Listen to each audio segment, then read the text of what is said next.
हमने previous video में देखे थे 555 टाइमर आईसी देखे थे।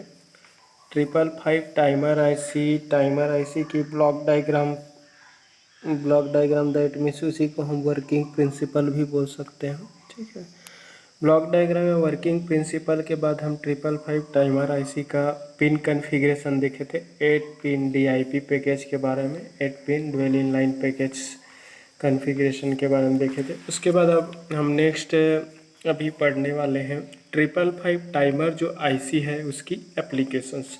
जैसा कि मैंने स्टार्टिंग में बताया था कि 555 टाइमर जो होता है बेसिकली टाइम डिले प्रोवाइड करने के लिए या फिर ऑक्सीलेटर की तरह वो यूज़ होता है, ऑक्सीलेटर की एप्लीकेशन में यूज़ होता है। ठीक है, तो 555 टाइमर को हम आई स्टेबल मल्टी वाइब्रेटर की तरह यूज़ करते हैं। ठीक है, आई स्टेबल मल्टी वाइब्रेटर बेसिकली क्या होता है, स्क्वायर वेव जनरेटर होता है।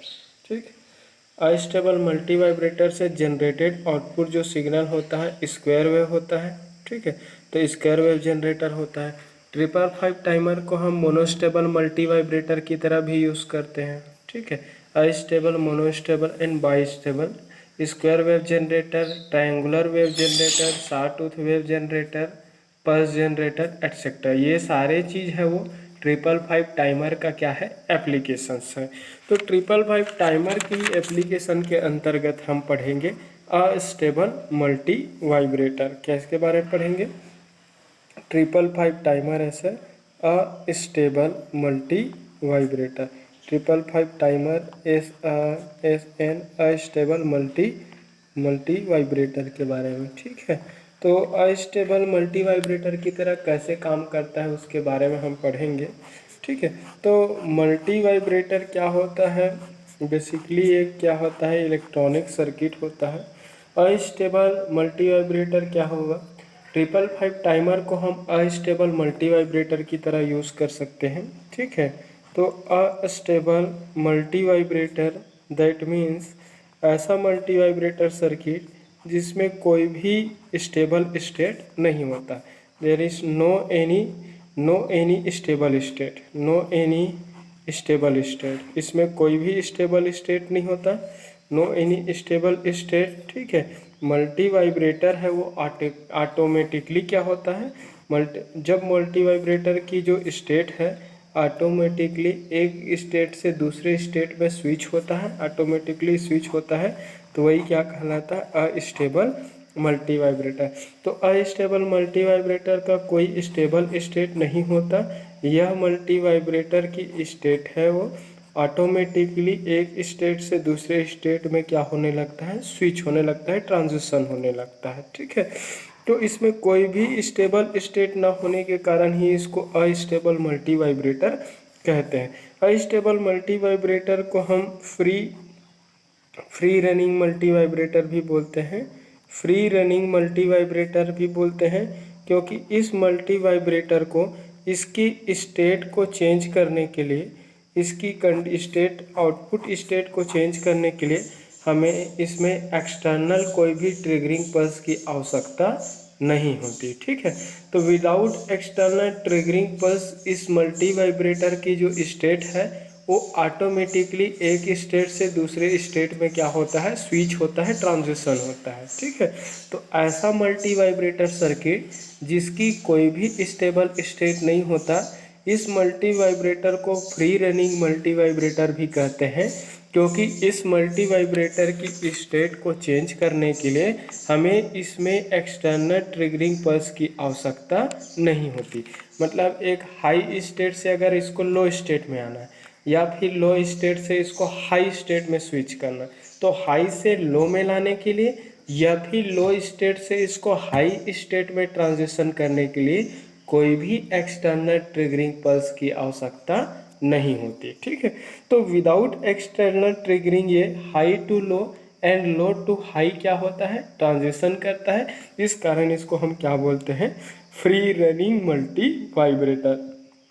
तो ठीक है, तो astable multi vibrator basically 555 timer based एक इलेक्ट्रॉनिक सर्किट होता है जो कि स्क्वायर वेव जनरेटर के रूप में यूज़ होता है। इससे जनरेटेड आउटपुट जो सिग्नल होता है वो क्या होता है, स्क्वायर वेव होता है। ठीक है, अनस्टेबल क्यों नाम दिया समझ में आ रहा है। ठीक है, तो 555 टाइमर आईसी को अनस्टेबल मोड में यूज़ करने के लिए हमें 3 एक्स्ट्रा कंपोनेंट की ज़रूरत पड़ेगा। ये इतना जो कंप्लीट जो सर्किट है, ये वाला पोर्शन, एक कंप्लीट 555 टाइमर आईसी। तो जब भी हम 555 टाइमर आईसी को अनस्टेबल मोड में यूज़ करते हैं, अनस्टेबल मोड में यूज़ करने के लिए हमें कुछ एक्सटर्नल एलिमेंट कंपोनेंट की आवश्यकता होती है। 3 एक्सटर्नल कंपोनेंट्स को एक्सटर्नली इसमें हम टाइमर आईसी में कनेक्ट करते हैं, जिसमें 2 रजिस्टर्स होता है, R1 और R2 और एक कैपेसिटर। तो 2 रजिस्टर्स R1 R2 एंड एक सिंगल कैपेसिटर्स को हम क्या करते हैं, इसमें एक्सटर्नली कनेक्ट करके अनस्टेबल मल्टी वाइब्रेटर डिज़ाइन किया जाता है। ठीक है, तो 555 टाइमर आईसी में 2 external resistors R1 R2 and single capacitor C को एक्सटर्नली कनेक्ट करके हम क्या डिज़ाइन करते हैं, अनस्टेबल मल्टी वाइब्रेटर। ठीक है, तो अनस्टेबल, ये इतना आप तो देख सकते हैं 555 टाइमर आईसी का ब्लॉक डायग्राम है। ब्लॉक डायग्राम से ले रहा हूँ ताकि एक एक फंक्शन है आपको क्लियरली समझ जाए। चाहते हैं तो आप आईसी फॉर्म में भी इसको बना सकते हैं, तो भी उतना ही मार्क्स मिलेगा, बट एक्सप्लेनेशन को आपको रटना पड़ेगा अगर मतलब पिन कन्फिग्रेशन से अगर समझेंगे तो। लेकिन ब्लॉक डायग्राम से अगर समझोगे तो आपको समझ कर लिख सकते हो, आपको कोई ज़्यादा कुछ रटने की ज़रूरत नहीं पड़ेगा। तो फिर 555 timer IC SN unstable multi vibrator ले रहा हूँ। ठीक है, तो 555 टाइमर आईसी को अनस्टेबल मोड में यूज़ करने के लिए 3 एक्सटर्नल कंपोनेंट्स की आवश्यकता होती है, जिसमें 2 रजिस्टर्स R1 और R2 होते हैं। 2 रजिस्टर R1 R2 और एक सिंगल कैपेसिटर है, उसको आपस में क्या एक्सटर्नली क्या करते हैं, कनेक्ट करते हैं। ठीक है, अब देख लो यहाँ पर 555 टाइमर आईसी को अनस्टेबल मोड में यूज़ करने के लिए, ठीक है, टाइमर आईसी के 6 नंबर का पिन, जिसे थ्रेशोल्ड पिन कहा जाता है, और टाइमर आईसी का 2nd नंबर का पिन, जिसमें हम एक्सटर्नल ट्रिगर इनपुट देते हैं। तो ट्रिगर इनपुट और थ्रेशोल्ड जो इनपुट जो पिन्स हैं, वो थ्रेशोल्ड और ट्रिगर जो इनपुट्स हैं, दोनों को आपस में क्या कर देते हैं, कंबाइन कर देते हैं, टाई अप कर देते हैं, और टाई अप करने के बाद उसमें हम एक कैपेसिटर को कनेक्ट कर देते हैं। तो थ्रेशोल्ड टर्मिनल और ट्रिगर टर्मिनल के जो कॉमन जो जॉइंट, इन दोनों को हमने शॉर्ट कर दिया। थ्रेशोल्ड टर्मिनल और ट्रिगर टर्मिनल को शॉर्टेड करते हैं। थ्रेशोल्ड और ट्रिगर टर्मिनल का शॉर्टेड पॉइंट और ग्राउंड के बीच में हम एक्सटर्नली क्या कनेक्ट किए हैं, ये कैपेसिटर को कनेक्ट कर। तो जब भी आप अनस्टेबल मोड में यूज़ करोगे तो थ्रेशोल्ड और ट्रिगर जो इनपुट है उसको क्या करना पड़ेगा, शॉर्ट करना पड़ेगा। तो थ्रेशोल्ड और ट्रिगर टर्मिनल का शॉर्टेड पॉइंट और ग्राउंड के बीच में हम एक्सटर्नली क्या कर देते हैं, कैपेसिटर को कनेक्ट कर देते हैं। ठीक है, जो एक्सटर्नल यूज्ड जो कैपेसिटर है उसको डिस्चार्जिंग कैपेसिटर बोलते हैं। इस डिस्चार्जिंग कैपेसिटर को 2 अदर रजिस्टर R1 और R2, ठीक है, तो डिस्चार्जिंग टर्मिनल 7 नंबर और थ्रेशोल्ड और ट्रिगर टर्मिनल के शॉर्टेड पॉइंट के बीच में एक एक्सटर्नल रजिस्टर R2 को कनेक्ट करते हैं। ठीक है, डिस्चार्जिंग टर्मिनल और external DC biasing supply voltage terminal 8 number pin के बीच में हम एक एक्सटर्नल रजिस्टर R1 को कनेक्ट कर दिए। तो R1 है वो 7 नंबर का डिस्चार्ज पिन और 8 नंबर का सप्लाई वोल्टेज पिन के बीच में लगा है। सिमिलरली डिस्चार्ज पिन 7 और थ्रेशोल्ड और ट्रिगर टर्मिनल के शॉर्टेड पॉइंट के बीच एक रजिस्टर R2 कनेक्ट किया हूँ। थ्रेशोल्ड और ट्रिगर टर्मिनल के शॉर्टेड पॉइंट और ग्राउंड के बीच में एक एक्सटर्नल कैपेसिटर C को कनेक्ट किया गया है। ठीक है, तो यहाँ पर जितना भी टर्मिनल्स हैं, सारे टर्मिनल को मैं मल्टी टाइमर आईसी के टर्मिनल्स को पिन को मैंने यहाँ पर मार्किंग कर दिया है। ठीक है, तो ये अनस्टेबल मोड में जब भी यूज़ करेंगे, अनस्टेबल मल्टी वाइब्रेटर में जब भी आप यूज़ करेंगे तो ऑलवेज इस 555 टाइमर का थ्रेशोल्ड और उसकी ट्रिगर टर्मिनल को क्या करते हैं, हम कंबाइन करके एक कॉमन टर्मिनल की तरह यूज़ करते हैं। ठीक है, थ्रेशोल्ड और ट्रिगर के कॉमन जो शॉर्टेड पॉइंट है और ग्राउंड के बीच में हम एक्सटर्नल डिस्चार्जिंग कैपेसिटर को कनेक्ट कर देते हैं। थ्रेशोल्ड और ट्रिगर के बीच शॉर्टेज जो पॉइंट है और डिस्चार्ज टर्मिनल के बीच एक्सटर्नल रजिस्टर लगाए हैं। डिस्चार्ज टर्मिनल और external DC biasing supply voltage के बीच एक अनदर रजिस्टर R1 को कनेक्ट किए। तो R1, R2 और C जो कंपोनेंट है वो एक्सटर्नली कनेक्ट किया गया है, बट रिमेनिंग पार्ट है वो सारे किसका है, 555 टाइमर IC का है। ठीक है, अब देखो इसकी ऑपरेशन, ये तो कंस्ट्रक्शन हो गया। इंट्रोडक्शन तो मैं बता दिया कि यह स्टेबल मल्टी वाइब्रेटर है। यह जो है बेसिकली 555 टाइमर IC का एक एप्लीकेशन है। इस मल्टी वाइब्रेटर का कोई भी स्टेबल स्टेट नहीं होता, कोई भी स्टेट है वो स्टेबल नहीं होता। इस मल्टी वाइब्रेटर को हम फ्री रनिंग मल्टी वाइब्रेटर भी बोलते हैं, क्योंकि इस मल्टी वाइब्रेटर की स्टेट को चेंज होने के लिए, दैट मीन्स हाई से लो स्टेट में जाने या फिर लो स्टेट से इसको हाई स्टेट में स्विच करने के लिए किसी भी एक्सटर्नल ट्रिगरिंग पल्स की आवश्यकता नहीं होती। इस कारण यह मल्टी वाइब्रेटर ऑटोमेटिकली एक स्टेट से दूसरे स्टेट में क्या होता है, स्विच होता है। इस कारण इसको बोलते हैं फ्री रनिंग मल्टी वाइब्रेटर। ठीक है, अब फर्स्ट कंडीशन व्हेन, जैसे ही हम इसकी पावर सप्लाई ऑन करते हैं, इस अनस्टेबल मल्टी वाइब्रेटर सर्किट के जैसे ही भी पावर ऑन करते हैं, तो इनिशियली क्या होता है, इनिशियल कंडीशन में इनिशियली जो होता है, initially S R flip flop का जो आउटपुट क्यू है वो क्या होता है, जीरो होता है। जीरो रहता है मतलब लो रहता है। भाई जब पहले से उसमें कोई भी आपका काम यूज़ ही नहीं की हो, ऑन ही नहीं की हो, तो इसका आउटपुट तो लो रहेगा। तो इनिशियल कंडीशन में जो एस आर जो फ्लिप फ्लॉप का आउटपुट जो क्यू है वो क्या रहता है, लो रहता है, जिससे इसका इन्वर्टेड आउटपुट क्यू बार जो रहता है वो क्या रहता है, हाई हो जाएगा। तो इसका नॉर्मल आउटपुट जो होता है वो लो होने से इन्वर्टेड आउटपुट क्यू बार है वो क्या होता है, हाई होता है। इन्वर्टेड आउटपुट क्यू बार के हाई होने से इस क्यू बार से कनेक्टेड डिस्चार्जिंग कैपेसिटर, ये ट्रांजिस्टर क्या है, डिस्चार्जिंग ट्रांजिस्टर है। तो इस क्यू बार आउटपुट के साथ कनेक्टेड NPN जो डिस्चार्जिंग ट्रांजिस्टर है, वो डिस्चार्जिंग ट्रांजिस्टर इस क्यू बार के हाई होने से क्या होगा, डिस्चार्ज ट्रांजिस्टर भी बोल सकते हो। ट्रांजिस्टर Q1 है वो क्या हो जाता है, टर्न ऑन हो जाता है, और टर्न ऑन होकर के एक सेचुरेशन मोड में चला जाता है, मतलब एक क्लोज स्विच या फिर शॉर्ट सर्किट की तरह बिहेव करना शुरू कर देता है। यहाँ पर Q का वैल्यू लो है तो Q बार का वैल्यू क्या होगा, हाई। तो Q बार इन्वर्टेड आउटपुट जो वोल्टेज सिग्नल है इस मल्टी वाइब्रेटर का डिस्चार्जिंग ट्रांजिस्टर Q1 के लिए इनपुट की तरह जाएगा। जैसे ही डिस्चार्जिंग ट्रांजिस्टर के इनपुट पर हाई सिग्नल अपीयर होंगे, डिस्चार्जिंग ट्रांजिस्टर Q1 है वो टर्न ऑन हो जाता है, और टर्न ऑन होकर एक ऑन स्विच, क्लोज स्विच या फिर एक शॉर्ट सर्किट की तरह बिहेव करना शुरू कर देता है। जैसे ही ट्रांजिस्टर Q1 है वो सेचुरेशन मोड में जाकर ऑन स्विच, क्लोज स्विच या फिर शॉर्ट सर्किट की तरह बिहेव करना शुरू कर देता है, एक्सटर्नली कनेक्टेड कैपेसिटर C को एक डिस्चार्जिंग पाथ मिल जाता है। डिस्चार्जिंग पाथ मिलने के कारण यह एक्सटर्नली कनेक्टेड जो कैपेसिटर जो होता है, इसमें स्टोर्ड जो एनर्जी है वो क्या होता है, स्टोर्ड एनर्जी इस ट्रांजिस्टर के थ्रू क्या होने लगता है, डिस्चार्ज। ये कैपेसिटर C लगा है, कैपेसिटर के अंदर एनर्जी स्टोर्ड है।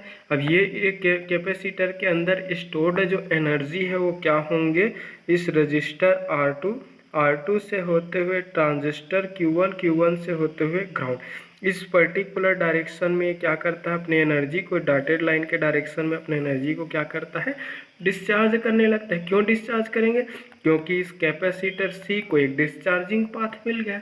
तो शॉर्टेस्ट डिस्चार्जिंग पाथ जैसे ही मिला, ये कैपेसिटर अपने अंदर स्टोर्ड इनिशियल एनर्जी को क्या करेगा, डिस्चार्ज करेगा। जैसे जैसे इसमें डिस्चार्जिंग होंगे वैसे वैसे इस कैपेसिटर के अक्रॉस वोल्टेज Vc की वैल्यू है वो लगातार क्या होने लगेंगे, कम होने लगेंगे। ठीक है, Vc की वैल्यू क्या होने लगेगा, कम होने लगेगा। जिस पर्टिकुलर कंडीशन में इस कैपेसिटर के अक्रॉस वोल्टेज Vc की वैल्यू है वो 1/3 ऑफ Vcc के बराबर या फिर उससे इक्वल। देखो मैं क्या बता रहा हूँ, जब कैपेसिटर के वोल्टेज की वैल्यू, जैसे ही इस कैपेसिटर को डिस्चार्जिंग पाथ मिलता है, कनेक्टेड जो कैपेसिटर अपने अंदर स्टोर्ड एनर्जी को रजिस्टर R2 से होते हुए ट्रांजिस्टर Q1 के थ्रू इस डॉटेड लाइन के थ्रू क्या हो जाएगा, डिस्चार्जिंग होगा। ठीक है, तो जैसे जैसे ये डिस्चार्ज होते जाएगा वैसे वैसे कनेक्टेड कैपेसिटर के क्रॉस डेवलप्ड जो वोल्टेज है उसकी वैल्यू लगातार क्या होने लगेंगे, कम होने लगेंगे।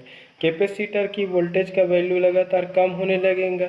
जिस पर्टिकुलर कंडीशन में कैपेसिटर की वोल्टेज की वैल्यू है वो 1/3 ऑफ Vcc के इक्वल या फिर 1/3 ऑफ Vcc से क्या होगा, कम होगा।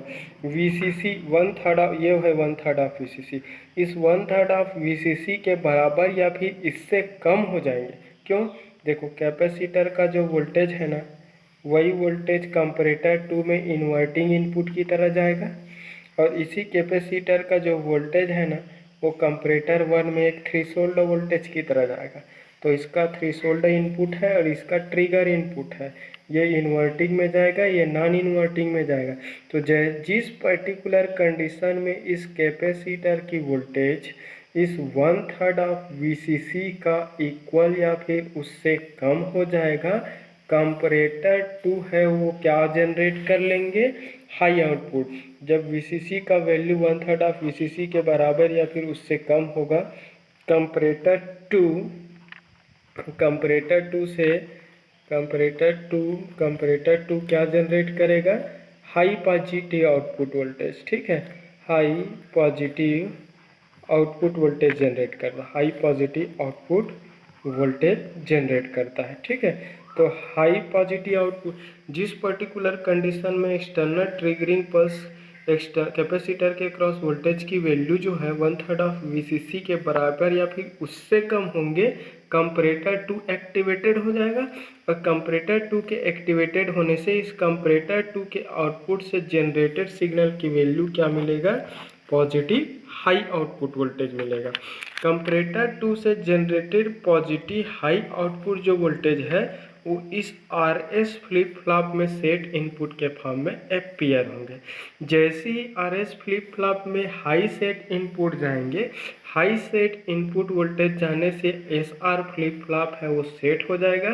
SR फ्लिप फ्लॉप के सेट होने से Q की वैल्यू है वो हाई मिलेंगे और Q बार की वैल्यू क्या हो जाएगा, लो हो जाएगा। ठीक है, और देखो इसको फ्लो ग्राफ के रूप में अगर समझाएं तो जब Vc का वैल्यू डिस्चार्ज होंगे, डिस्चार्ज होते होते जब Vc का वैल्यू 1/3 ऑफ Vcc के बराबर या फिर उससे कम हो जाएगा, कंपैरेटर 2 एक्टिवेटेड होंगे। कंपैरेटर 2 के एक्टिवेटेड होने से कंपैरेटर 2 से जनरेटेड आउटपुट वोल्टेज है वो पॉजिटिव हाई आउटपुट वोल्टेज मिलेगा।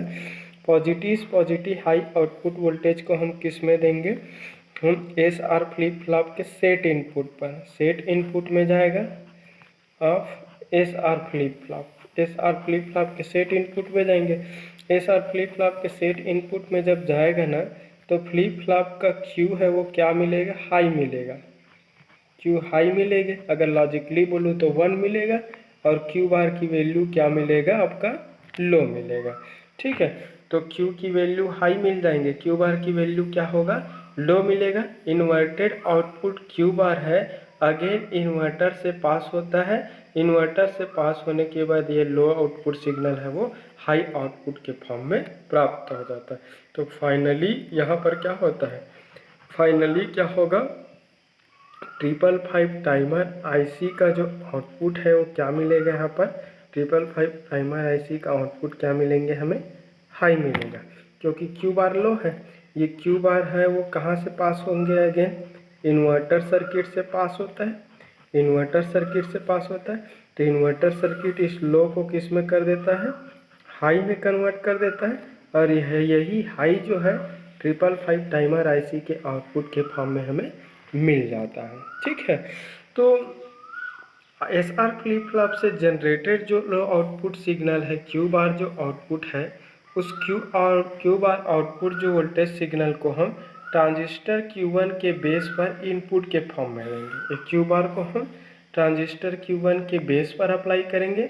जैसे ही Q1 के बेस पर इनपुट के फॉर्म में अप्लाई करते हैं, ट्रांजिस्टर Q1 है वो क्या होता है, कंडक्ट नहीं हो पाता, ऑफ मोड में हो जाते हैं। ऑफ रहता है, दैट मीन्स ये ओपन सर्किट की तरह ट्रीट करता है।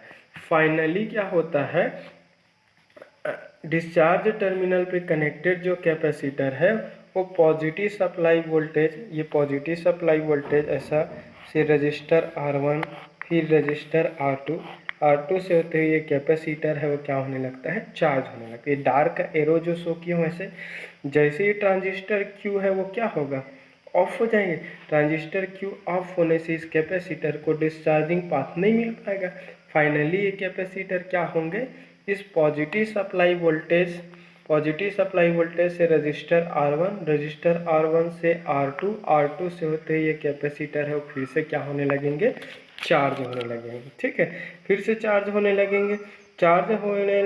जैसे जैसे चार्ज होंगे वैसे वैसे इसके अंदर की वोल्टेज है वो क्या होने लगेगा, लगातार बढ़ने लगेगा। और जिस पर्टिकुलर कंडीशन में इस कैपेसिटर की वोल्टेज का वैल्यू है वो 2/3 ऑफ VCC का इक्वल या फिर उससे ज़्यादा हो जाएगा।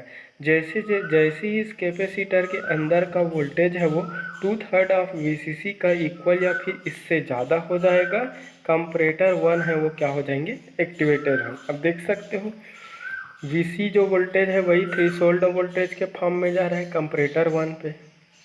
तो जब VC वोल्टेज का वैल्यू है वही थ्रेशोल्ड वोल्टेज है, और जब थ्रेशोल्ड वोल्टेज की वैल्यू 2/3 ऑफ VCC से ज़्यादा होगा तो कंपैरेटर 1 है वो क्या हो जाएगा, एक्टिवेटेड हो जाएगा। तो जिस पर्टिकुलर कंडीशन में इस कैपेसिटर की वोल्टेज वैल्यू है वो 2/3 ऑफ VCC का इक्वल या फिर उससे ज़्यादा हो जाएगा, कंपैरेटर 1 है वो क्या हो जाएंगे, एक्टिवेटेड हो जाएंगे। कंपैरेटर 1 के एक्टिवेटेड होने से कंपैरेटर 1 के आउटपुट से हमें पॉजिटिव हाई आउटपुट वोल्टेज प्राप्त होता है। यहाँ से पॉजिटिव हाई आउटपुट वोल्टेज प्राप्त होता है। कंपैरेटर 1 से जनरेटेड पॉजिटिव हाई आउटपुट जो वोल्टेज है वो RS फ्लिप फ्लॉप में रीसेट इनपुट के फॉर्म में जाता है। रीसेट इनपुट के फॉर्म में जाने से SR फ्लिप फ्लॉप है वो रीसेट हो जाते हैं।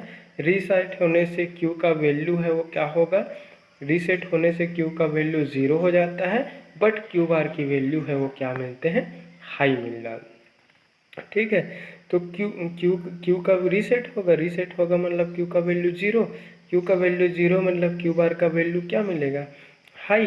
Q बार का वैल्यू हाई मिलता है। इस हाई Q बार की वैल्यू है उसको इन्वर्टर से पास किया जाता है। इन्वर्टर से पास होने पर कि इसको फाइनल जो आउटपुट जो मिलता है वो क्या मिलेगा, लो मिलेगा, क्योंकि अभी ये हाई है तो ये क्या हो गया, लो। Again this Q bar output high output signal is applied as input to the transistor to the input of Q1 में इनपुट के फॉर्म में देंगे। जैसे ही Q1 में इनपुट के फॉर्म में हम हाई सिग्नल देंगे, Q1 टर्न ऑन हो जाएगा। टर्न ऑन होने से एक क्लोज स्विच ऑन स्विच या फिर एक शॉर्ट सर्किट की तरह बिहेव करना शुरू कर देगा। जैसे ही ये शॉर्ट सर्किट की तरह बिहेव करना शुरू कर देंगे, ये कनेक्टेड कैपेसिटर को एक डिस्चार्जिंग पाथ मिल जाएगा। फाइनली ये जो कैपेसिटर है वो अपने अंदर स्टोर्ड एनर्जी को रजिस्टर R2 से ट्रांजिस्टर Q1 से होते हुए ऐसे डिस्चार्ज करेगा। डॉटेड लाइन के थ्रू डिस्चार्जिंग होंगे। जैसे जैसे इसके अंदर के डिस्चार्ज होते जाएगा, एनर्जी स्टोर्ड है वो डिस्चार्ज होते जाएंगे, वैसे वैसे कैपेसिटर के अंदर का वोल्टेज लगातार क्या होने लगेगा, कम होने लगेगा। जिस पर्टिकुलर कंडीशन में इस कैपेसिटर के अंदर का वोल्टेज है वो 1/3 ऑफ VCC से कम हो जाएंगे, कंपैरेटर 2 फिर से क्या हो जाएगा, एक्टिवेटेड हो जाएगा। कंपैरेटर 2 के एक्टिवेटेड होने से कंपैरेटर 2 पे जनरेटेड आउटपुट वोल्टेज सिग्नल की वैल्यू हाई मिलता है। यह हाई पॉजिटिव आउटपुट जो सिग्नल है वो RSR फ्लिप फ्लॉप में सेट इनपुट के फॉर्म में अपीयर हो जाता है, जिससे फ्लिप फ्लॉप है वो सेट होता है। फ्लिप फ्लॉप के सेट होने से Q का वैल्यू क्या हो जाएगा आपका हाई मिलता है। Q की वैल्यू हाई मिलने से Q बार की वैल्यू फिर से क्या हो जाता है, लो हो जाता है। Q बार की वैल्यू लो होगा, अगेन ये इन्वर्टर से पास होने से आपका क्या हो जाएगा, हाई क्यू बार है यहाँ पर लो मिलेगा। Low input low output Q bar inverted signal है, वो अगेन एक इन्वर्टर सर्किट से पास होता है। इन्वर्टर सर्किट से पास होने से आउटपुट सिग्नल की वैल्यू फिर से क्या मिलेंगे आपको, हाई मिलेगा। अगेन ये लो सिग्नल है वो फिर से डिस्चार्जिंग ट्रांजिस्टर के इनपुट पर अपीयर होंगे। लो इनपुट सिग्नल अपीयर होने से ट्रांजिस्टर कंडक्ट नहीं हो पाएगा। ट्रांजिस्टर कंडक्ट नहीं हो पाएंगे, दैट मीन्स ये ऑफ मोड में रहेंगे। ऑफ मोड में होगा दैट मीन्स इस कैपेसिटर को कोई भी डिस्चार्जिंग पाथ नहीं मिलेगा। जैसे इस कैपेसिटर को डिस्चार्जिंग पाथ नहीं मिलेंगे, ये कनेक्टेड कैपेसिटर है, फिर से पॉजिटिव सप्लाई वोल्टेज से रजिस्टर R1 से R2 से होते हुए फिर से कैपेसिटर में फिर से ऐसा ग्राउंड होते हुए फिर से चार्ज होना शुरू हो जाएगा। ठीक है, तो ये डार्क लाइन एरो वाले लाइन से इसका चार्जिंग होगा, और इस आपका लाइट जो डॉटेड लाइन है उससे क्या होंगे, डिस्चार्जिंग होंगे। तो जब Q1 ऑफ रहेगा तो चार्जिंग होंगे, अब जब Q1 ट्रांजिस्टर ऑन रहेगा तो डिस्चार्जिंग होगा। चार्जिंग का पाथ है पॉजिटिव सप्लाई वोल्टेज से रजिस्टर R1 से होते हुए R2 से होते हुए कैपेसिटर फिर ऐसा ग्राउंड में सर्कुलेट होता है। ठीक है, तो ये रहा इसकी ऑपरेशन। एक बार आउटपुट लो हो रहा है, दूसरी बार आउटपुट हाई हो जा रहा है, फिर ऑटोमेटिकली लो, फिर से आउटपुट ऑटोमेटिकली हाई। तो आउटपुट जो सिग्नल है वो ऑटोमेटिकली एक स्टेट से दूसरे स्टेट में स्विच हो रहा है, ट्रांजिशन कर रहा है, और इसे ट्रांजिशन करने के लिए एक्सटर्नल कोई ट्रिगरिंग की आवश्यकता नहीं हो रही। तो एक्सटर्नल ट्रिगरिंग की आवश्यकता न होने के कारण ही इसको क्या बोलते हैं, फ्री रनिंग मल्टी वाइब्रेटर बोलते हैं। ठीक है, तो क्या हो रहा है, जब उस ट्रांजिस्टर Q1 ठीक है, फर्स्ट कंडीशन डेराइवेशन करूंगा इसका, ये ऑपरेशन हो गया। अब मैथमेटिकल एनालिसिस की बात करेंगे। जब RS फ्लिप फ्लॉप सेट है, व्हेन RS फ्लिप फ्लॉप जब क्या है, सेट है मतलब Q की वैल्यू क्या है, हाई है। Q की वैल्यू हाई होता है सेट कंडीशन में, तो Q बार क्या मिलेगा, लो मिलेगा। अब जब Q बार लो है तो Q1 है ट्रांजिस्टर है वो क्या रहेंगे, ये ऑफ मोड में रहेंगे। जब Q1 ट्रांजिस्टर ऑफ मोड में रहेगा तो आपका एक्सटर्नल कैपेसिटर है वो क्या होंगे, चार्ज होंगे। External capacitor charges through R1 R2।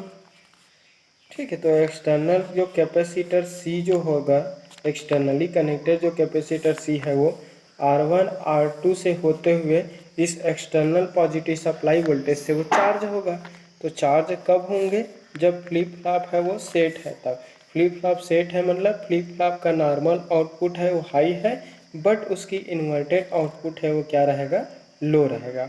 ठीक है, तो इस पर्टिकुलर कंडीशन में ये इन्वर्टेड आउटपुट है उसको अगेन एक इन्वर्टर से पास करेंगे, अगेन एक इन्वर्टर से पास होता है, और इन्वर्टर से फिर से क्या मिलेगा, हाई मिलेगा। और यही हाई जो है वो 555 टाइमर में आउटपुट के फॉर्म में प्राप्त होता है। यही किसके फॉर्म में होता है, 555 टाइमर में आउटपुट के। तो कुल मिलाकर जब फ्लिप फ्लॉप सेट है तो कंप्लीट टाइमर आईसी से जनरेटेड आउटपुट सिग्नल है वो क्या मिलता है, हाई।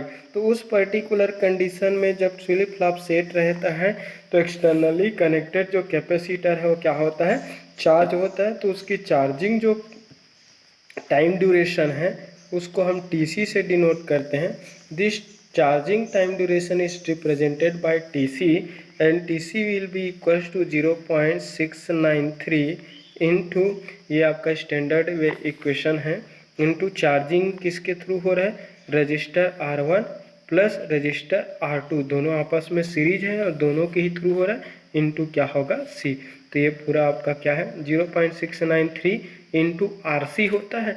यहाँ पर चार्जिंग का जो फिनोमेना इन दोनों रजिस्टर के सीरीज कॉम्बिनेशन के थ्रू हो रहा है, इस कारण TC इक्वल टू हो जाएगा 0.693 into R1 plus R2 into C। So this will be charging time period, और चार्जिंग टाइम पीरियड को ही हम क्या बोल सकते हैं, T on time duration. T on equal to TC and TC equal to again 0.693 into R1 plus क्या हो जाएगा R2 और इंटू C। इसको दे देते हैं क्वेश्चन नंबर 1। ये कब होगा, जब हमारा फ्लिप फ्लॉप है वो सेट कंडीशन में रहेंगे। फ्लिप फ्लॉप सेट कब होगा, जब कंपैरेटर 2 से जनरेटेड सिग्नल है वो क्या रहेगा, हाई होगा।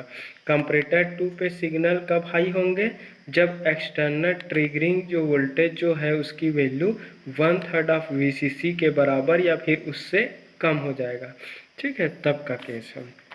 अब ये charging time period on time duration है, और जिस समय ऑन टाइम ड्यूरेशन है उसी समय कंप्लीट टाइमर का जो आउटपुट जो होता है 555 टाइमर का जो आउटपुट जो मिलता है, आउटपुट फ्रॉम पिन 3, आउटपुट कहाँ से मिलेगा, पिन नंबर 3 से। तो पिन नंबर 3 से जो आउटपुट जो मिलता है वो क्या मिलता है, हाई मिलेगा। ठीक है, आउटपुट जो मिलेगा वो क्या, पिन नंबर 3 से क्या मिलेगा, हाई मिलेगा अगेन। ठीक है, तो ये चार्जिंग का केस है। दूसरा केस क्या हो रहा है, व्हेन फ्लिप फ्लॉप RS जो फ्लिप फ्लॉप है वो क्या है, रीसेट कंडीशन है। जब फ्लिप फ्लॉप है वो रीसेट कंडीशन में है, तो फ्लिप फ्लॉप जब रीसेट कंडीशन में है तो Q की वैल्यू क्या मिलेगा, लो मिलेंगे। Q की वैल्यू लो मिलेंगे तो Q बार का वैल्यू क्या होगा, हाई होगा। Q बार की वैल्यू हाई मिलेंगे। अब इस Q बार को हम कहाँ पर देंगे, Q बार कहाँ पर जाएगा, Q1 ट्रांजिस्टर में इनपुट की तरह जाएगा। Q1 ट्रांजिस्टर पे इनपुट की तरह जाएंगे तो Q1 ट्रांजिस्टर है वो ऑन होंगे, और ऑन होकर क्या है, ये क्लोज स्विच की तरह, क्लोज स्विच या फिर शॉर्ट सर्किट की तरह बिहेव करेगा। दैट मीन्स वो सेचुरेशन मोड में रहेगा। जैसे ही सेचुरेशन मोड में आ जाएंगे, कैपेसिटर है वो क्या होगा, डिस्चार्ज होगा। कैपेसिटर क्या होंगे, डिस्चार्ज होता है। तो कैपेसिटर का डिस्चार्जिंग कैसे होगा, किसके थ्रू होता है, R2 एंड C के थ्रू। डिस्चार्जिंग जो होता है किसके थ्रू होता है, C के थ्रू। तो डिस्चार्जिंग जो टाइम पीरियड है वो TD, और TD को ही हम T ऑफ टाइम ड्यूरेशन बोलेंगे। T off time duration equal to 0.693 into resistance. Resistance कौन से रेजिस्टर्स के थ्रू वो डिस्चार्जिंग हो रहा है, R2 के थ्रू, इंटू क्या होगा C। तो 0.693 इंटू R2 इंटू C, ये हो जाएगा डिस्चार्जिंग टाइम पीरियड। इसको दे देते हैं क्वेश्चन नंबर 2। तो दो केस है यहाँ पर। मैं ओवरव्यू ये जो लिखा हूँ ना, एक्चुअल में जो ऑपरेशन जो वर्किंग आया उसी को मैं शॉर्टकट लिख दिया। आपको यहाँ पर डिराइव करने के लिए इतना लिखने का ज़रूरत नहीं है। ठीक है, तो ये चार्जिंग टाइम ड्यूरेशन में क्या होगा, चार्जिंग की फिनोमेना जो होता है, external DC biasing supply voltage से रजिस्टर R1 से R2 से होते हैं कैपेसिटर में होता है। ये चार्जिंग टाइम का एक्सप्रेशन है। फिर डिस्चार्जिंग टाइम का एक्सप्रेशन है। एक चार्जिंग और एक डिस्चार्जिंग होने से यही साइकिल रिपीट होते रहता है। And this process charging discharging is repeated for a certain time interval of time. ठीक सर, सर्टेन टाइम इंटरवल में वो क्या होते रहता है, रिपीट होते रहता है। Then the total time duration will be T, total time duration और total time period will be T equal to TC plus क्या होता है, TD। तो TC प्लस TD मतलब charging time duration equal to discharging, या फिर T on plus क्या हो जाएगा, ये T ऑफ हो जाएगा। T on plus T of हो जाएंगे। अब चार्जिंग कर रख लो 0.693 into R1 plus R2 into C, ऐसा चार्जिंग होता है। डिस्चार्जिंग कैसे होता है, 0.693 into discharging R2 into C से होता है। ये टोटल टाइम पीरियड है। अब इसको सॉल्व करेंगे तो 0.693 R1 plus 0 into C and 693 R2 into C plus 0.693 R2 into C, ऐसा होगा। अब इसको फिर से सॉल्व करेंगे तो t इक्वल टू हो जाएगा 0.693, फिर ये हो जाएगा R1 प्लस हो जाएगा ये 2R2 इंटू क्या हो जाएगा C। So this is expression for total time period of output signal. ठीक है, तो एक चार्जिंग और एक डिस्चार्जिंग मिलकर टोटल टाइम पीरियड मिलता है, और एक चार्जिंग और एक डिस्चार्जिंग मिलाकर टोटल टाइम पीरियड, और यही टोटल टाइम पीरियड का एक्सप्रेशन है। ये इक्वेशन नंबर 3 दे देते हैं। ठीक है, इसको इक्वेशन नंबर 3 देंगे। या फिर विनोद हम जानते हैं कि फ्रीक्वेंसी और टाइम पीरियड जो होता है वो एक दूसरे का रेसिप्रोकल होता है। एफ इक्वल टू 1/t होता है, तो t का वैल्यू क्या हो जाएगा 1/0.693 इंटू क्या हो जाएगा R1 प्लस क्या हो जाएगा ये 2R2 इंटू क्या हो जाएगा C। तो ये आपका क्या है, आउटपुट सिग्नल के फ्रीक्वेंसी का एक्सप्रेशन है। तो एक चार्जिंग और एक डिस्चार्जिंग के थ्रू जो आपका सिग्नल जनरेट होंगे, तो उस जनरेटेड सिग्नल की फ्रीक्वेंसी का एक्सप्रेशन है। जनरेटेड सिग्नल की फ्रीक्वेंसी सर्किट में एक्सटर्नली यूज्ड रजिस्टर R1, तो ये फ्रीक्वेंसी जो होता है जनरेटेड सिग्नल की फ्रीक्वेंसी जो होता है सर्किट में यूज्ड रजिस्टर की रेजिस्टेंस R1 R2 और उस सर्किट में एक्सटर्नली यूज्ड कैपेसिटर की कैपेसिटेंस पर डिपेंड करता है। ठीक है, तो ये हो गया हमारा जनरेटेड सिग्नल की फ्रीक्वेंसी का एक्सप्रेशन। तो ये 4 नंबर दे देते हैं। 3 नंबर का जनरेटेड आउटपुट सिग्नल का टोटल टाइम पीरियड है। सेकेंड नंबर का डिस्चार्जिंग टाइम ड्यूरेशन है। Discharging externally used register R2 और उसके कैपेसिटर की वैल्यू पर डिपेंड करता है। वैसे ही आपका चार्जिंग जो है वो रजिस्टर R1 R2 और उसमें यूज्ड कैपेसिटर पर डिपेंड करता है। तो ये हो गया। तो हो क्या रहा है, एक्सटर्नली कनेक्टेड जो कैपेसिटर है वो एक बार चार्जिंग और डिस्चार्जिंग करके यहाँ पर क्या कर रहा है, सिग्नल का जनरेशन कर रहा है। तो डिस्चार्जिंग के केस में आउटपुट जो होगा कंप्लीट टाइमर आईसी का आउटपुट लो मिलेगा। आउटपुट क्या मिलता है, लो मिलता है। ठीक है, तो इसका थोड़ा सा 2-3 मिनट का और है, फिर कंप्लीट हो जाएगा। इसका वेव फॉर्म देख लेते हैं कैपेसिटर के अक्रॉस कैसे बनेगा।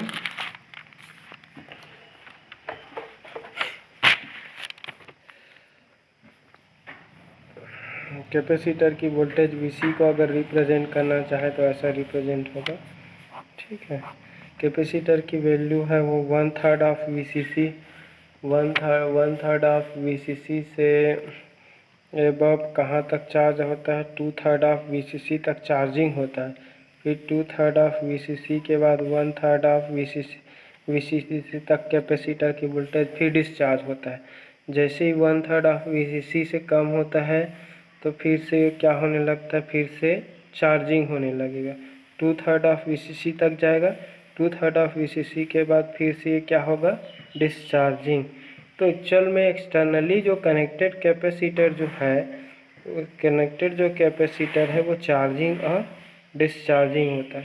तो चार्जिंग और डिस्चार्जिंग फिनोमेना के कारण उस एक्सटर्नली कनेक्टेड कैपेसिटर से इस टाइप का वेव फॉर्म मिलेगा। ठीक है, तो कैपेसिटर के वोल्टेज का वेव फॉर्म है ये। वे पर्टिकुलर है चीज़ है वो 1/3 ऑफ Vcc है, और ये वाला जो पॉइंट है वो किसको डिनोट करेगा, ये 2/3 ऑफ Vcc, और ये किसको डिनोट करेगा, 1/3 ऑफ Vcc। ठीक है, तो ये वाला है वो चार्जिंग को, इतना वाला चार्जिंग और इतना डिस्चार्जिंग, फिर ये चार्जिंग फिर इतना डिस्चार्जिंग, यहाँ तक चार्जिंग फिर ये डिस्चार्जिंग, यहाँ तक चार्जिंग फिर यहाँ तक डिस्चार्जिंग। तो ये कैपेसिटर के क्रॉस वेव फॉर्म है जो कि चार्जिंग और डिस्चार्जिंग करके एक शॉर्टवेव वेव टाइप का जनरेट कर रहा है। तो जब ये चार्जिंग और डिस्चार्जिंग होता है तो उस केस में चार्जिंग जब होता है टीसी टाइम पीरियड या टी ऑन टाइम पीरियड, तो टी ऑन टाइम पीरियड में फ्लिप फ्लॉप सेट रहता है। फ्लिप फ्लॉप सेट होता है मतलब क्यू का वैल्यू क्या रहता है, हाई रहता है। क्यू का वैल्यू हाई मतलब क्यू बार लो, क्यू बार लो मतलब ट्रांजिस्टर है Q1 है वो ऑफ रहेगा। Q1 ऑफ रहेगा मतलब एक्सटर्नली कनेक्टेड कैपेसिटर है वो क्या रहेगा, चार्जिंग होते रहेगा। तो आपका आउटपुट जो मिलता है वो हाई मिलता है।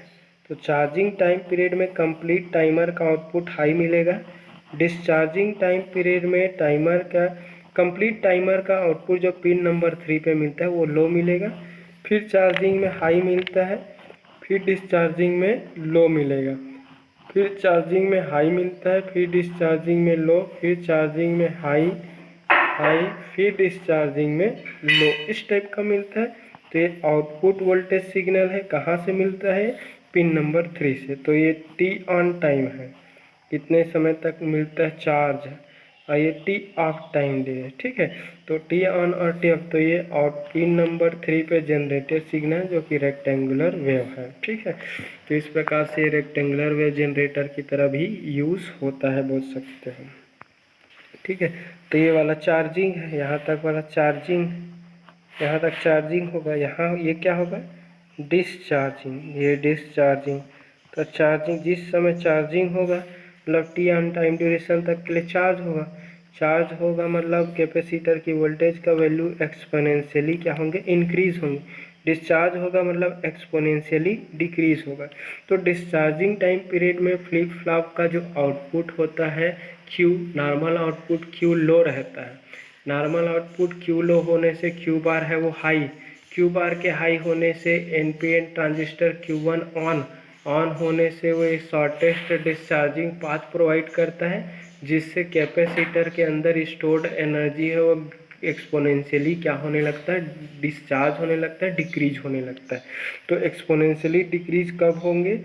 जब कंप्लीट टाइमर आईसी का आउटपुट वोल्टेज का वैल्यू क्या मिलेगा? ज़ीरो, ज़ीरो मतलब लो। तो इस टाइप से एक आपका टाइमर आईसी का आउटपुट वोल्टेज का वेवफॉर्म है, और ये टाइमर आईसी में एक्सटर्नली कनेक्टेड कैपेसिटर के अक्रॉस वोल्टेज है। तो एक्सपोनेंशियली चार्ज होता है ऑन ड्यूरेशन में, एक्सपोनेंशियली डिस्चार्ज होता है ऑफ ड्यूरेशन में, फिर चार्जिंग, फिर डिस्चार्जिंग, इस टाइप से। तो चार्जिंग एंड डिस्चार्जिंग फिनोमेना के कारण उस कैपेसिटर के अक्रॉस एक शॉर्टटूथ वेव जनरेट होता है, ठीक है। तो ये रहा astable multi vibrator. Astable multi vibrator का यूज़ हम पीपीएम कहाँ कहाँ पर यूज़ करते हैं? स्क्वायर वेव जनरेटर की तरह यूज़ होता है। एप्लीकेशन स्क्वायर वेव जनरेटर, ठीक है। तो स्क्वायर वेव जनरेटर की तरह यूज़ होगा। दूसरा आपका कहाँ पर यूज़ होगा? फ्रीक्वेंसी मॉड्यूलेशन में यूज़ होंगे, ठीक है। फ्रीक्वेंसी मॉड्यूलेशन में यूज़ होगा, फ्रीक्वेंसी मॉड्यूलेटर की तरह यूज़ होंगे।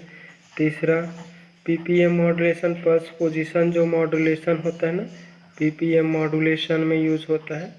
तो ये स्क्वायर वेव जनरेटर देख रहे हो आप, द कंप्लीट टाइमर से जनरेटेड जो सिग्नल है स्क्वायर शेप्ड सिग्नल है, और इस स्क्वायर जो सिग्नल है उसकी विड्थ को, इसकी चौड़ाई को, इसके टाइम पीरियड को, इसके साइकिल को एक्सटर्नली यूज्ड कैपेसिटर और रजिस्टर R1 एंड R2 की वैल्यू को वेरी करके हम टोटल टाइम पीरियड की वैल्यू को क्या कर सकते हैं? वेरी कर सकते हैं। तो this will be total time period, and total time period T equal to T on plus T. तो पीपीएम मॉड्यूलेशन में यूज़ होता है, फ्रीक्वेंसी मॉड्यूलेटर में यूज़ होता है, स्क्वायर वेव जनरेटर की तरह यूज़ होता है। So all these are application of astable multivibrator. Topic लेंदी था, एक बार दो बार देखेंगे, पढ़ेंगे, थोड़ा सा लिखने के लिए थ्योरी नोट्स का कोई भी बुक पढ़ लेंगे, क्लियर हो जाएगा, ठीक है। अच्छा लगे तो लाइक शेयर करो, थैंक यू।